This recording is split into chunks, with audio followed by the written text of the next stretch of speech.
because today we move one step closer to making a once-in-a-generation investment in our nation's infrastructure. Today, Democrats, Independents, and Republicans in the United States Senate passed the Infrastructure Investment and Jobs Act.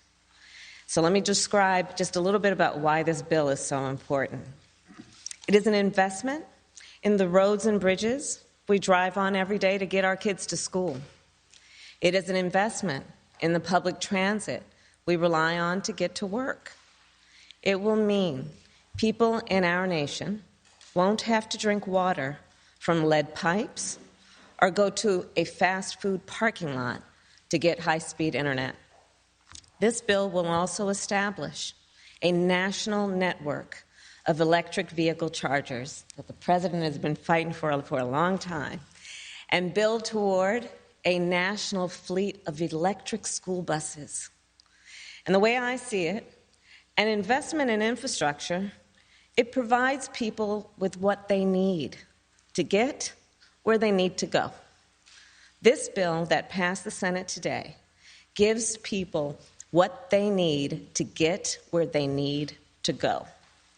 And it will do that while also creating millions of good union jobs for our nation's workers. It will do that while also helping our nation's businesses compete worldwide. And so just so we are clear, we are not going to raise middle-class taxes to pay for it, because that's what the President promised, and that is what we must deliver. This afternoon, I was proud to preside over the Senate vote, and I want to thank the senators who worked together to pass this bill. I also thank the members of the House who will now work to get this bill to the President's desk. And first and foremost, we would not be here today were it not for the leadership of our President, Joe Biden.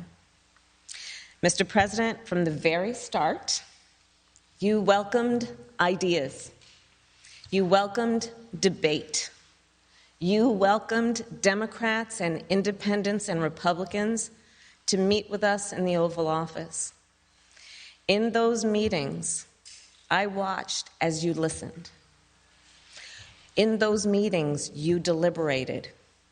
You were determined to bring all sides together and to deliver real results for the people of our nation. And I know that even after this vote, our work will not stop. Even when you sign the bill into law, our work will not stop. We will never stop working on behalf of the American people. So thank you, Mr. President. Thank you, thank you. And now it is my great honor to introduce the President of the United States, Joe Biden. Thank you very much.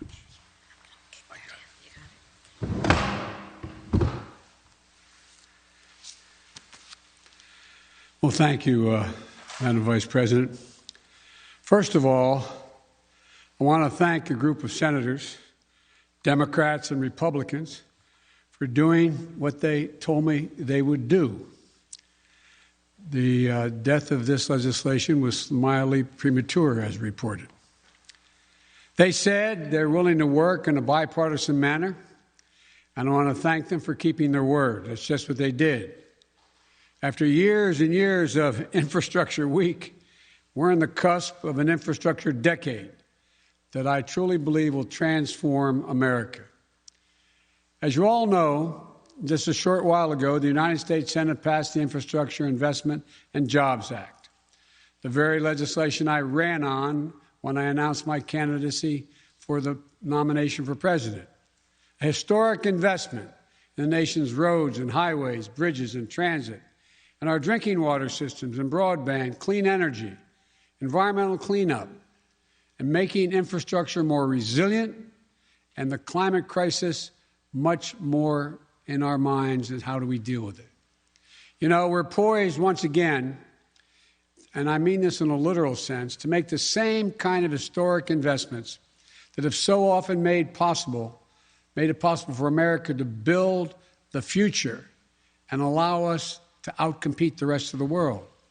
From building the Erie Canal in the early 1800s, a bipartisan effort, the Transcontinental Railroad, to construction that was constructed during the Civil War, to Dwight Eisenhower's interstate highway system in 1950s, the investments that literally connected our entire nation and fundamentally changed the pattern of life in America, to the public investments that took us to the moon and the discovery of life-saving medicines and vaccines and gave us the internet. America's often had the greatest prosperity and made the most progress when we invest in America itself. And that's what this infrastructure bill does. With overwhelming support from the United States Senate, 69 votes in the Senate, a vote margin bigger than when the interstate highway system passed in the Senate in 1956. It makes key investments that will, one, create millions of good union jobs all across the country, in cities, small towns, rural and tribal communities. America, this is how we truly build back better. This bill is going to put people to work, modernizing our roads and our highways and our bridges so commuters and truckers don't lose time in traffic, saving billions of dollars nationally.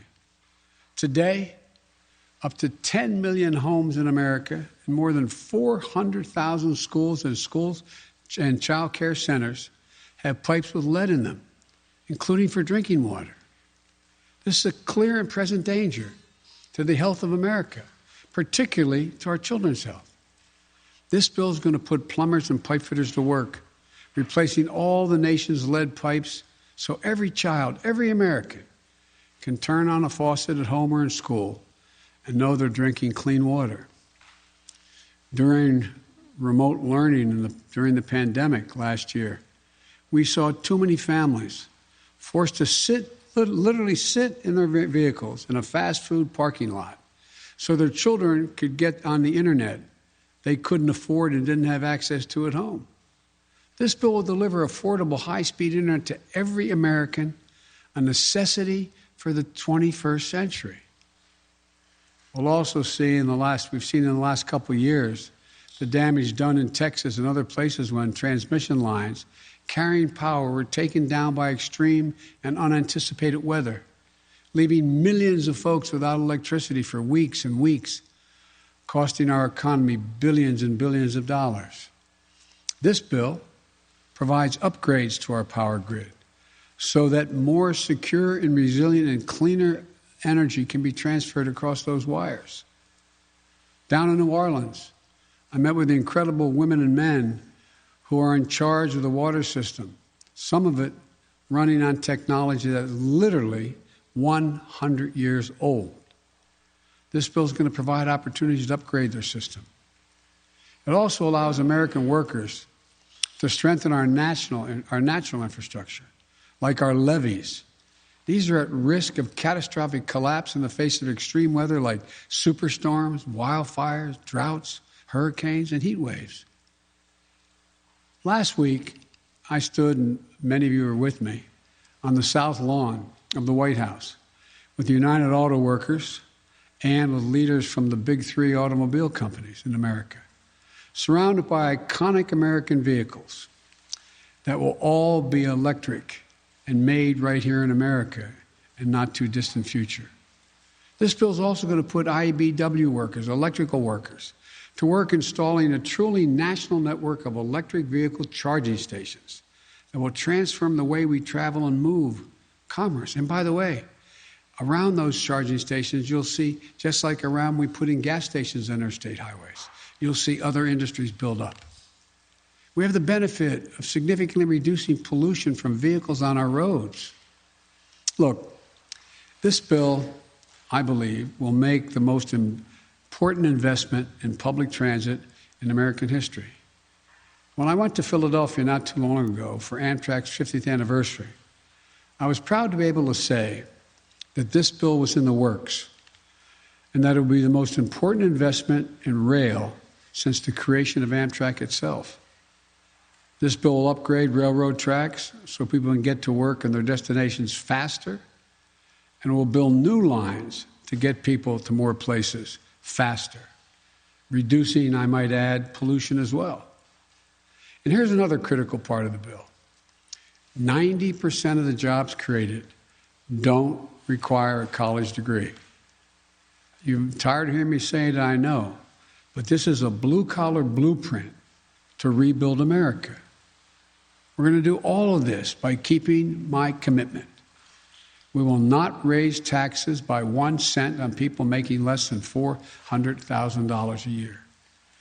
Everyone from union to business leaders to economists, left, right, and center, believe the public investment contained in this bill will generate more jobs, higher productivity, higher growth for our economy over the long term.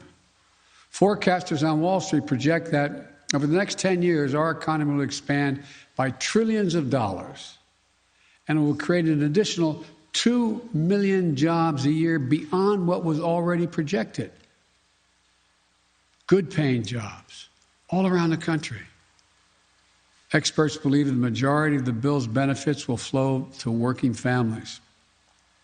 Faster commutes, cleaner water, less expense, available and affordable internet.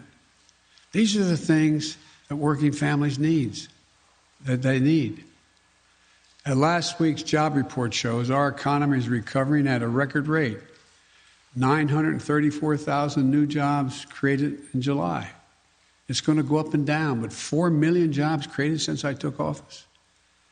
This bill is going to help make a historic recovery a long-term boom.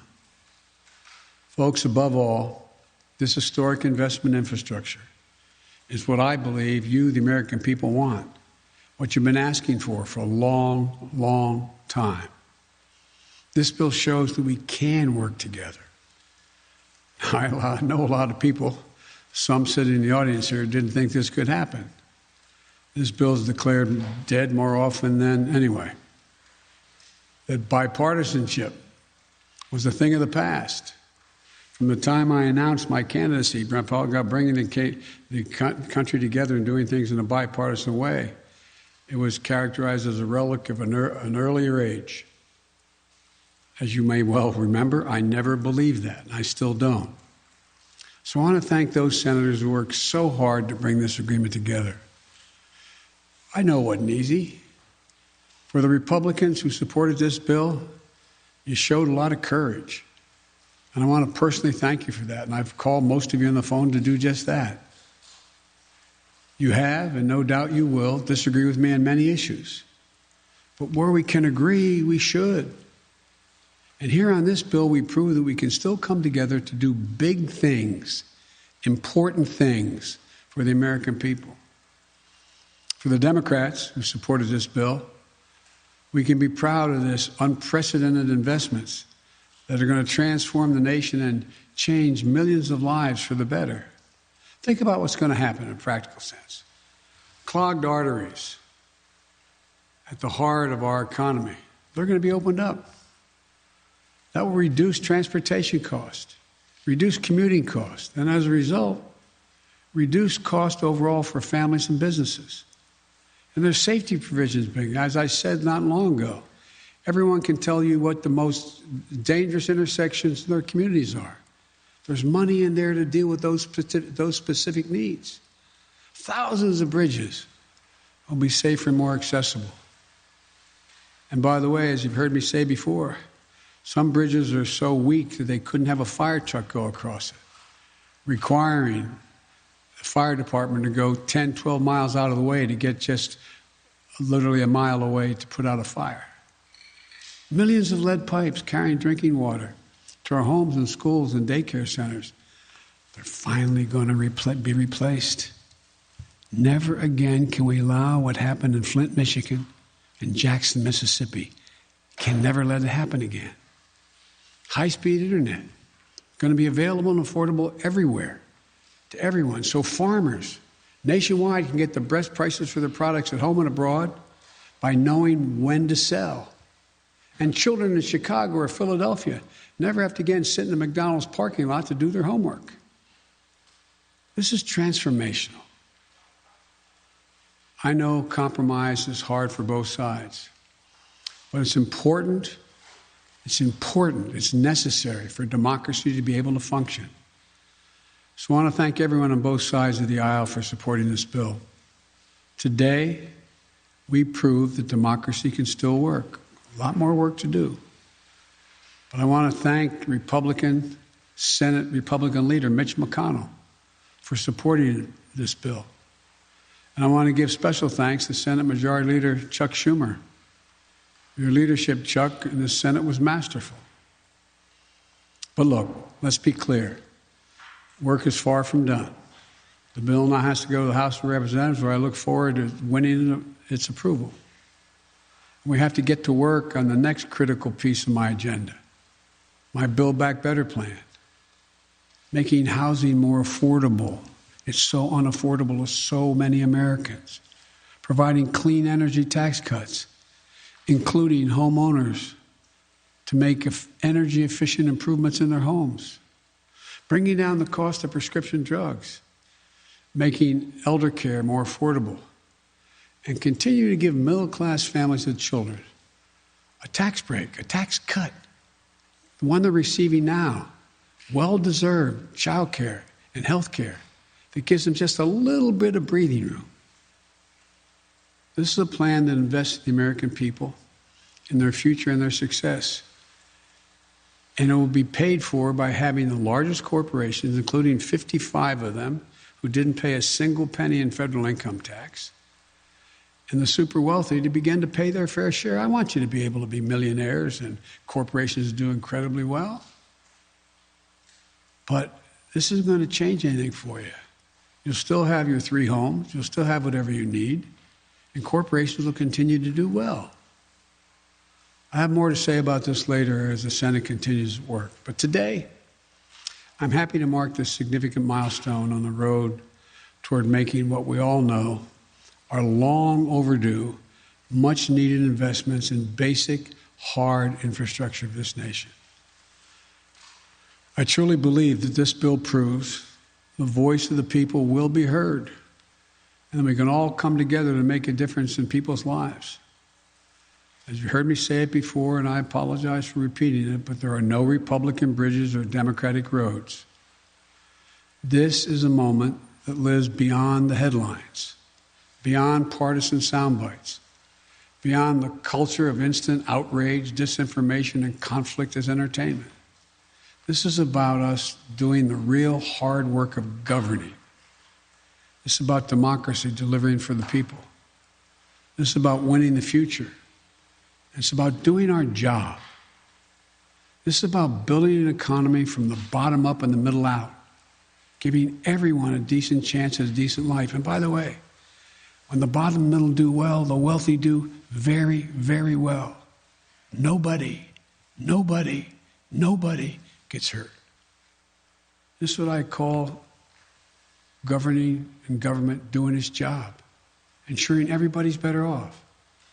As I've said many times, and I'll say it again today, we are the United States of America. And there's nothing we can't do if we do it together. So thank you. God bless you all, and may God protect our troops.